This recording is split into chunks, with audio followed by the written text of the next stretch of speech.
don't let things that happen to you in your life affect your happiness with what the other things that you do have.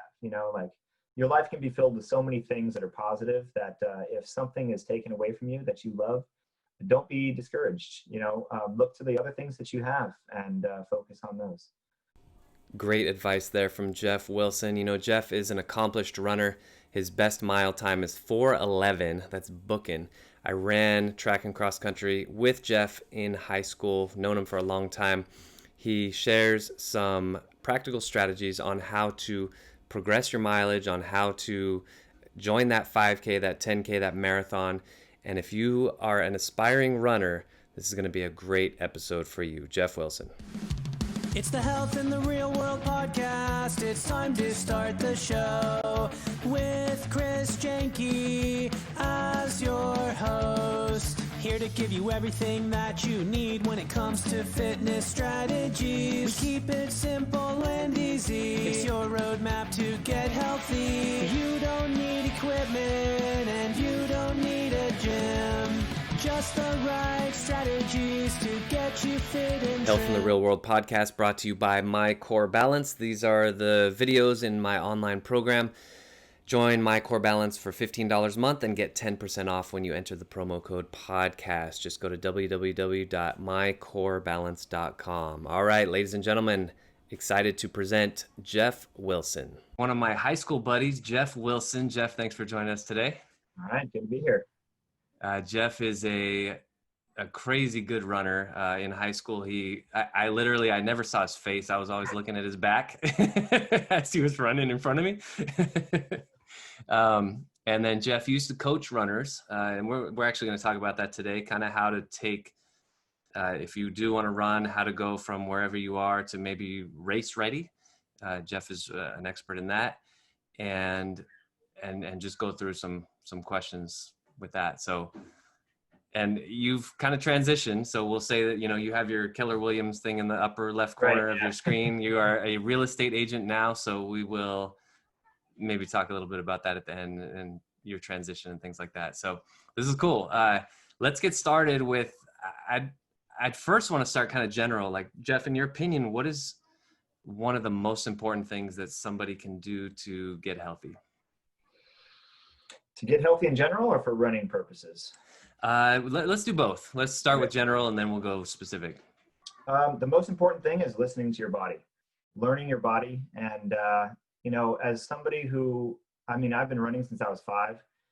And I think I did a lot of damage on my body when I first started running. So I'm really injury prone right now. So whenever there's something going on in your body, like some tweak or something, you really got to know what that means for you. And, I've gotten pretty good at that over the years and figuring out what the pains mean. But yeah, it's just knowing your body, knowing how hard you can push it and when you need to take breaks. Because no matter how much work you do, getting into whatever fitness thing you're doing, a setback like an injury can just take away much of that fitness. So listening to your body and staying injury free, I think is the most important thing for anybody. That's huge. And as far as running, it follows along the same lines. The only thing I would add to the running side, it applies to other types of fitness too, but listening to your body, but knowing also not just the negative side of listening to your body, but knowing how hard you can push it on the positive side. So a lot of people think their 100% is actually their 80%. And so they never really reach their max. So when I was training people, I was always pushing, that finding the 100%, because people don't like to feel like they're struggling, don't like to feel that pain. And sometimes you can push past it and really kind of achieve a lot more. So it's listening to your body on the positive side, listening to your body on the negative side too. That's really good. Knowing kind of when to push and when to hold back. Mm-hmm. And in your case, we were chatting a minute ago about your current injuries. Mm-hmm. And it takes a lot of wisdom to say, you know what, as much as I want to run right now, I have this injury, that injury. Oh, and it's smoky outside. And so maybe I should dial it back a little bit. But when you're like, all right, we're pushing. Right. I think that's a good way to put it. Some people think they're at 100 when they're actually at 80 and they have 20 more %, mm-hmm. which is really interesting. So let's say somebody who wants to start running, maybe they have a decent baseline fitness, but not great. what are some of the principles of progression? Like, obviously, I can't even count how many people have told me that they want to run a marathon, yet they've never run 3 miles. Right. You know, obviously you want to start low and work your way up. What are some other ways of progression that you would say, other than just adding mileage? Right. So, if you're starting from scratch, there's different ways to look at it. So there's the person that's never run a race, never run a 5K, even trying to work up to a marathon. And then there's the people like, who ran in high school, who have some experience in running. And then there's people who ran after high school, into college, post-collegiate, ran for clubs and stuff. So there's various levels, and the answer to that question is going to vary based on where your level is. But as far as progression is concerned, there's the mileage way of looking at it, and there's this, if you search, how much mileage should I add into my program to progress, and there's the 10% rule. You'll find websites that talk about the 10% rule, and 10% rule is basically, say I run 10 miles one week, the next week I can bump up to 11. You can add 10% basically. Now, that is a very safe way of doing it, and the chances of you getting injured by overtraining is slim, but it doesn't always work for everybody. Elite athletes, they can pretty much ignore that 10% rule. Their bodies know what it takes to do that stuff. It's more about just listening to your body for the elite athletes. But for the novice runners, following that 10% rule is good. I would say 10 to 15%. But really kind of focus on the way your body's feeling, like I mentioned when we first started talking.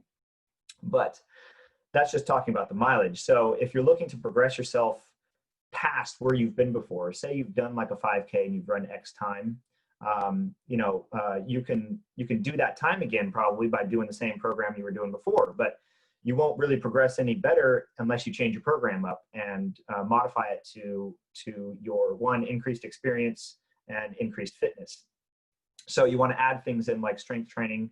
I know a really good trainer. His name is Janke.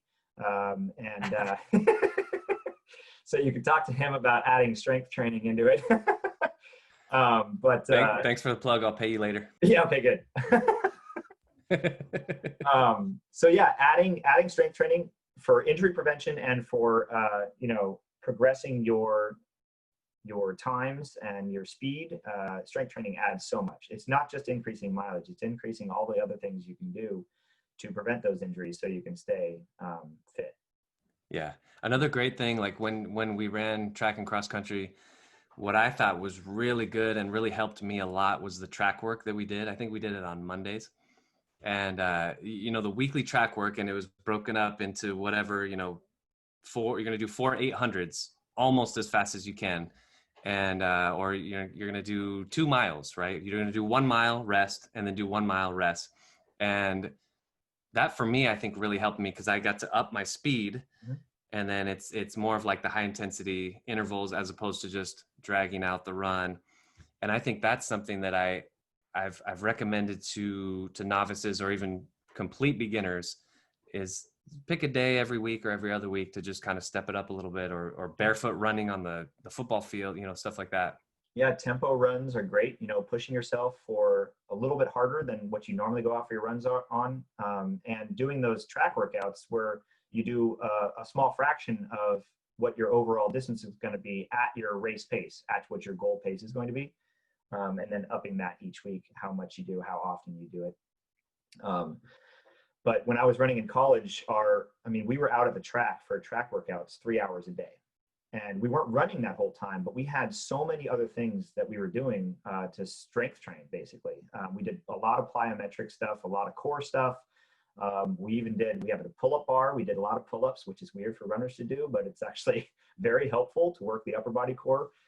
You don't really realize how much core you're using while you're running, but it's very intensive on your core. So yeah, there's so much. That's getting into more like elite training. Nobody nowadays has 3 hours to spend, Right. Getting ready to run a race each day. So yeah, that's a whole other topic too. Is finding time to to do your training, to do these races. Yeah, definitely. And that actually sort of is a good segue into my next question, which is, now the air quality is horrible in pretty much the western half of the United States. It's still summer, so it's warm, it's nice. So once it does clear up, it'll be nice to go back out and start running, especially since gyms are really not open 100% yet. But what would you tell somebody who's sort of fallen off the wagon, so to speak? And so we let's say take somebody who is maybe in race shape, and then they let 6 months go by, and now it's like, wow, I don't have it anymore. I know I can get back, but I don't have it right now. What would you tell that person? I would tell them that their feelings about despair are completely normal. I go through that quite often, a couple times a year. Like I train and I get in race shape and I run a race, and then if I don't get injured, fantastic, and I can keep my progression going. But if I do and I'm set back, it can be really hard, and there's no sugarcoating that. Like especially for somebody like me, I've been running since I was 5. If I don't run, it's like, I don't think I've ever been depressed, because I know what depression looks like, but it makes you very sad, like I can't be out there doing what I love doing. So the most important thing that I can say is don't be discouraged, because everybody who is in that boat has gone through those feelings too. So stay focused. I would say pick a race in the future, pick an event. That really helps with the motivation, is put that on a calendar and look at it every day, and have that as kind of your goal. So to focus on, and don't focus on the fact that you're out of shape, focus on the fact that you're going to be in good shape again. Yeah, that's awesome. What about, so you mentioned a few things. What would you say is your number one struggle? You're a fit guy. You've been fit as long as I've known you. But we all struggle. What would you say is your number one struggle with your fitness, and how do you overcome that? So as I mentioned, my injury, my propensity to get injured is very high. So that's throughout the years has been my biggest struggle.